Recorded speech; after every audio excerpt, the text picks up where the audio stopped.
ఏం చేస్తున్నావ్? చాలరా రుద్దింది చాలా, ఇంకా తోలు ఊడిపోయేదాకా రుద్దాలా? తొడలు కావాలరా? లెగ్ పీసులు కావాలా? మస్తాన్ మటన్ షాప్కి వెళ్ళి 2 కిలోల లెగ్ పీసులు కొనుక్కొని పులుసు పెట్టుకొని తినరా.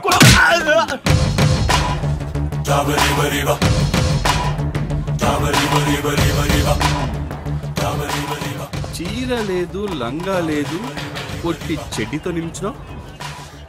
ఇది షార్ట్స్. మీకది షార్ట్స్, మాకది చెడ్డి. అవును, పైన పైటా లేదు, జాకెట్టు లేదు, పొట్టి బ్రాతో నిల్చున్నావు. ఇది స్లీవ్లెస్. మీకది స్లీవ్లెస్, మాకది బ్రా. చంకల్ని గాలి కొదిలేయడం, బొడ్డికి రింగ్ తగిలించడం, తొడల్లో ఆర్ట్ గీయడం. ఆర్ట్ ఇదేమన్నా ఎగ్జిబిషన్ అనుకున్నావా? సూపర్ అన్నా.